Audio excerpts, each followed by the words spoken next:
Hi guys, hi, surprise here, your local pothead expanding our universe, back with another video. How are you doing? I hope you guys are doing well. Leo camera was so close to me, Tindo. Anyway, it's okay, we're already doing it. I hope you guys are good. I hope you guys are having a fantastic start of the week. I'm actually shooting this video on a Monday, so it's actually the beginning of the week. I hope that you will have a beautiful week ahead, and that you keep doing what you do best, right? Mi niko fiti, as you can see. Sijui kama imewea off, but yeah, a lot of sunshine, a lot of melanin. Yeah. On today's video, it's a very random video because it was a very random thought. Nilikuwa nashinda nikijiuliza nitasema nini, because I need to like get back into my the flow of how I want to post on Wednesday and Thursday. Si ndio nilikuwa nimejipea some grace period, but sahi I feel like everything in my life around everything in my life at the moment iko very organized, so haita pia hii inaweza kuwa as organized because haitakuwa thrown off. So yes, it's a very random video, and I just want to speak about like some scary realities that women have to deal with. Let's get into it. I feel like huwa ninaisema, hata si I feel like I know huwa ninaisema, nimeisema a few times, especially in these freeform videos. I keep referring to like this patriarchal system and all. And now I feel like that I know, but now I feel like you wouldn't be able to understand the capacity to which I mean it unless you're just a woman, or unless you're just a man who chooses to be well educated on the topic. You wouldn't be able to understand. You'd think awa wanawake, it's not even you'd think, many people who are ignorant would love to just dismiss it as women just love complaining, women just love asking for attention and seeking attention, and without us, where would they be? There's this weird guy, I don't even want to give him the energy or the space in my video, but there's this weird guy, ilikuwa a very trending video. I'll give the lady the space, Slumflower. If you know Slumflower, you better check her out as a girly. I feel like this video is also for the girlies too, but I don't know. No, I know, like, of course it will appease to the girlies, because it's the scariest things that women face in this patriarchal society. So how would it appease to the guys unless they are well educated and vast in their knowledge and understanding of the realities of things? Anyway, Slumflower, it was an episode where this podcast was hosting Slumflower and this other dude just went ahead and proved the point of just how much this system is oppressive towards the women. Alikuwa like, I even wonder why these women are complaining, because if we chose it, like, we are giving them the grace, we have given them the right to like go and work, we have given them freedoms. If you wanted it, we would just lock them away. We can just take this thing 500 years back and lock them away to be baby making machines. And it was like, your podcast ili trend, I think 1 month ago. Si kitambo sana, and you can imagine, this is somebody mwenye anajiita a mentor, right? A mentor to the men of modern day, whatever, sijui na ati yeye wana advice watu, and he's here to awaken the masculine men and all that. And that was so weird. Like, why would you have this fantasy in your head that you can lock away women and deny them the rights that you have given them? Like, you came from a woman, man. You came from a woman. Like, why would you say that? Another scary thing about being a woman in such a patriarchal system is the fact that lazima mtu aseme vitu kama ati imagine if it was your sister, imagine if it was your mother, imagine if it was your daughter, ndio watu wengine like ndio some of these men will get. Let me just get my fan for a moment, just a moment. Nilikuwa nasema it's scary how we have to bring this relational, like we have to make it relational to them for some of them to understand that is something wrong that they are doing. You have to make them imagine if it was their sister, imagine if it was their mother, imagine if it's not just imagine this is a woman who deserves respect. It's not just that, you know. That is a scary reality to live in. Another scary reality to live in as a woman in this patriarchal system is the fact that you can literally fall for and get married to your enemy, to your inakwanga arch nemesis ama arch nemesis. You can literally fall in love and get married to your biggest op. This person is jealous about you. This person wants to be you and they just don't want to admit it. So they'd just be doing weird things towards you, and because you have rose-colored glasses on, you're unable to see it. Like the same way pia huwa wanasema, not huwa wanasema tu, like statistically, acha niseme statistically, it is said that most of the women who die from femicide are women who were killed, ama ninafaa kusema oft, no, were killed are women who were killed by a close person to them, either a family member or a lover. Do you know how scary that is? That one day you might just get married and that might be the person who will end your life. Alafu, seeing that we have lived in a society that preaches marriage to us from a very young age, we are just like conditioned to want to get married and have kids. Yeah, like as a woman, that is something that una grow up ukijua. Yeah, I grow up, I get married and have kids, and then now for us who are educated, at least there's the chance of, they also included the fact that you go to school, get a good job. Yeah. But imagine too that unaweza kuwa una lay next to somebody who could kill you. I saw a post, actually it's one of my friends who posted something along the lines of the society, not even just the society but men pia, and the whole society has given men this title of protector, yet the people who are causing the most harm towards women and children are actually men. So how are they the protectors, yet they're the ones causing the most harm? It's a scary reality to live in. Peer provider, the people who are calling, sasa hiyo post actually ilikuwa inasema men call themselves providers, yet for a very long time they had barred women from being able to provide for themselves.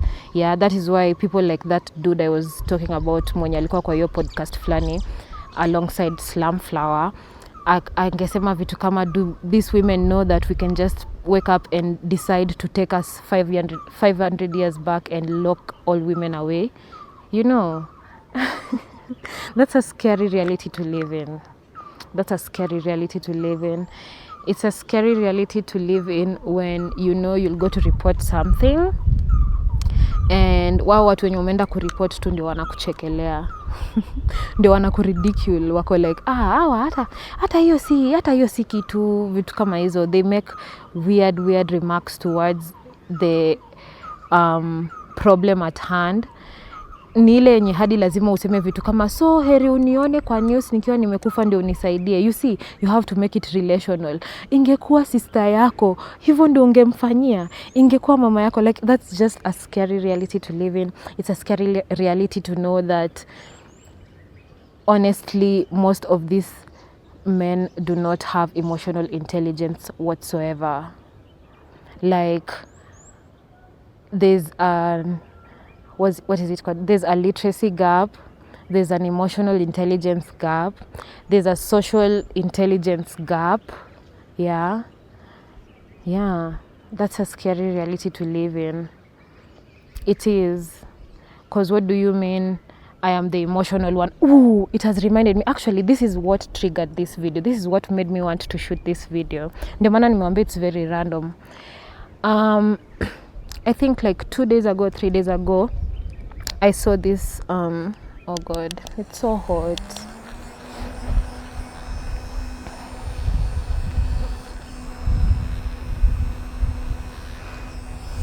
Okay. Nilikuwa ninasema chenye imetrigger hii video ni the fact that I think like 3 days ago I saw this post on TikTok. It was a storyteller who was telling this story about this lady who aliulizia a divorce from the husband, sindio? And of course the husband was so bitter about it. They had 2 kids. The husband was so bitter about it, but yeah, granted the divorce. And then now in court they granted the kids 25,000 Kenya shillings per month of child support for 2 children, okay? For 2 children. Do you know what this guy did? This guy lured in his ex-wife and their children, and he killed them. He killed them for 25,000 Kenya shillings per month for 2 children in this economy. Mimi niambie ni shule gani hiyo hata school fees ni 25,000 per month. And then now today morning I saw another post. Actually the same friend alikuwa amepost akisema this woman asked for a divorce from the husband, and the husband was so bitter that he ended up killing all 7 of their children. Like, kwani nikiamua kukuacha dunia yako inaisha? But we are the emotional beings. We are the ones who don't use logic as women. Scary reality to live in. Scary reality to live in that most of our mothers walikuwa wanavumilia so many things in these marriages, and the fact that some of them would actually decide to wake up and want to leave, that was the time in which they were in the most danger. So usually hear about when somebody is living like an abusive relationship, that is when their life is most in danger. Yeah, that is when they would, like, high chances of them losing their lives lie in that time period where they actually decide to leave and they're planning and they're like in the process of leaving. And this does not just like affect abusive relationships. I think it's just a problem. I honestly think it's just a problem as a whole. Kuna mali tu something was severed, and it created this power dynamic that is so oppressive and violent. And up until we get back to actually, it's so hot, man. Up until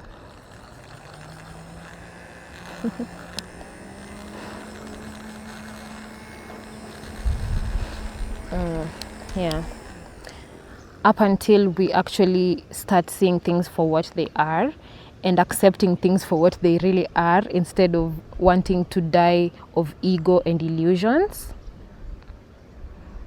Yeah, up until that happens, but it's happening anyway. It's just that it's a scary reality to live in. It is a very scary reality to live in. However, it is happening. Like, the matriarch is here. It's how, one last thought, it's the same way, like when I usually talk to most of my friends, I usually ask this one simple question. To be very, very honest, wewe kwa nyumba yenu, as much as we usually say that our dads are the heads of the family, sindio? Wewe kwa nyumba yenu, nani ndio ana making decisions for real? Wewe kwa nyumba yenu, nani ndio ana calling the shots for real? Wewe kwa nyumba yenu, nani ndio anajuanga everybody's needs for real? who is the actual leader, because what is the definition of a leader, right? What is the definition of a leader? Somebody who has the capacity. In definition, a leader should also have the capacity to be able to see everybody's needs and then be able to find ways to cater and find ways to make sure that everybody's needs are met. Who in our homes do that? Who naturally, literally, even amongst animals, even amongst animals, amongst lions. We love to say the lion is the king of the jungle. When you look at the lions when they're living uko kwa jungle, who does the hunting? Who does the taking care of the community? Who does the leading for real? You know, kuna vitu zingine tu tunafaa kuona ziliekwa upside down. And it's a scary reality to live in, because we have been conditioned to the extent that even more women are actually supporting the system without even them knowing. Like, what do you mean you have a girl child and a boy child and you're telling your girl child lazima asafishe nyumba, alafu unaambia your boy child hizi ni kazi za wanawake, in this day and age where everybody needs to clean up after themselves, everybody. How? I also saw another TikTok video yenye it was a nephew and a niece. So the nephew, while they were driving in the car, he was like, girls can't do, they're small, so yeah. But unaona, they're small, but from a very young age they've been conditioned to see things like that. So at the nephew was like, oh, girls can't do anything better than boys can. And then vile walifika huko kwa gym, the niece, the same age as the nephew, was actually dribbling. Wow. Hiyo ilikuwa karibu ama ilisha slip hata sijui. Was dribbling 2 basketballs very well. Like kuna tu hiyo inaitwangwa aje, control and all that. And the boy alikuwa anashindwa kufanya. But unaona, the boy has already been, he's a small boy, but he's conditioned to think that there's nothing in this world that girls can do better than boys. And then he was proven wrong. So the boy was crying and trying to dribble the balls and crying because ilikuwa inamshinda, and the girl was just there, you know.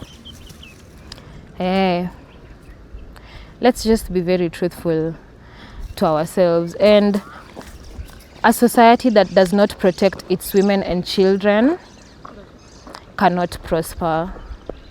That's the simple fact. A society that does not protect. There's this song by eBay. I can't remember. What's the name of the song? I can't remember the name of the song. I think it's No Man Is Big Enough for My Hands, if I'm not wrong. But yeah, they keep chanting, a society that does not protect its women and children, how will it prosper? Yeah, so scary realities to live in.